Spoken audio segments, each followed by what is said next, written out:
जरा तुमसे एक दिन भी सब्र नहीं हो सकता ना? देखो फिर से निकल गई तुम। मेरी जान में सिर्फ 1 घंटे के लिए गई थी। अगर मुसलसल लेटी रहती तो मम्मी को शक हो जाता। फिर भी तुम्हें थोड़ी एहतियात करनी चाहिए।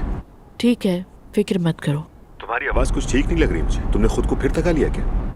असल में ईशल से बात करना मुझे अच्छा नहीं लगा। मैं उसे बहुत चाहती हूँ, मगर वो जिस हालत में है और जो खतरा मोल ले रही है, मैं उसे कबूल नहीं कर पा रही। मामला अभी भी जारी? हाँ उमर, और वो भी पूरे जोरों शोर से। उसे यकीन भी है कि तुम्हारे भाई तलाक ले लेंगे। और तुमने यकीनन उसे सब कुछ सच सच बता दिया होगा। मैं झूठ नहीं बोल सकती, लेकिन उससे इससे कोई फर्क नहीं पड़ता। अब क्या मैं बोलूँ उसे? मैं भी इस मामले में ज्यादा शामिल नहीं होना चाहती, सच में। और शामिल होना भी मत प्लीज। इस मसले में खुद को परेशान ना करो तुम। तुम्हारी सिचुएशन पहले ही कॉम्प्लिकेटेड है। अपना ख्याल रखो तुम प्लीज। हाँ, मैं ऐसा ही कर रही हूँ उमर। वो बिल्कुल पागल हो गई। दुआ, सोच समझ कर बात करो। तुम मेरी अम्मी के बारे में बात कर रही हो, पागल हो क्या? अजलान, मैंने कुछ नहीं कहा, फिर भी सुना रही थी। बिल्कुल पहले की तरह की गलती ना होने पर भी चढ़ दौड़ती थी। यार हो सकता है वो किसी बात पर गुस्सा हो, क्या हो गया? अगर उनके साथ कोई मसला चल रहा है तो अपना गुस्सा मुझ पर निकालेंगी। मेरा ख्याल है कि तुम कुछ ज्यादा सोच रही हो। अजलान बस बहुत हो गया, अब तुम मुझे गुस्सा दिला रहे हो। तुम्हारी अम्मी पूरी तरह नार्सिसिस्ट है। जो उनकी खुशामद करे उसके साथ ठीक है, वरना किसी को भी बर्दाश्त नहीं करती वो। यार तुम्हारे पास यहाँ पर रहने के अलावा और कोई ऑप्शन है?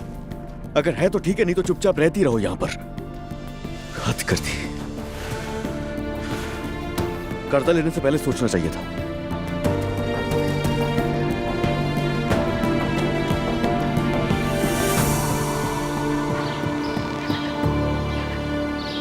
कसम से ज़ैनब साहिबा, मुझे तो फोन करके कहा गया था कि ना हो, इसलिए मैं नहीं आई। अगर पता होता तो जरूर आती। क्यों किया मम्मी?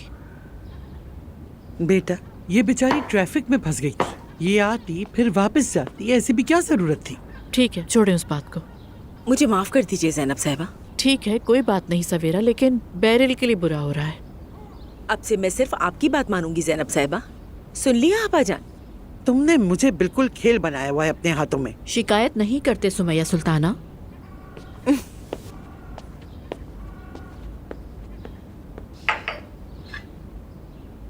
ज़ैनब। जी मम्मी। ये बैरल थोड़ी अजीब है। क्या अजीब है? वो तुम्हारे कपड़े पहन रही थी। मम्मी। हंसो मत, मैं सच कह रही हूँ। मैंने तुम्हें आवाज देने के लिए ज़ैनब कहा तो उसने कहा जी, और खुद को तुम समझा। ठीक है मम्मी, मैं कह दूंगी, दोबारा नहीं पहनेगी वो, फिक्र मत करें। बहुत शर्म की बात है, क्या इंसान दूसरों की अलमारी से कपड़े निकाल के पहनता है? ठीक है मम्मी, मैं उससे बात कर लूंगी ना, लेकिन देखे आप कुछ नहीं कहिएगा। ठीक है, मैं नहीं कहूंगी, लेकिन तुम मोहतात रहो। ये बैरल वाकई बहुत अजीब है। ओके मम्मी, टेंशन मत लीजिए। अब बताओ मैं क्या करूं? ठीक है, समझ सकता हूं। अब मैं तुम्हारे लिए क्या करूं? ठीक है। नहीं यार, इस परेशानी में तो दिल का मरीज बन जाऊंगा मैं। बंद करो फोन।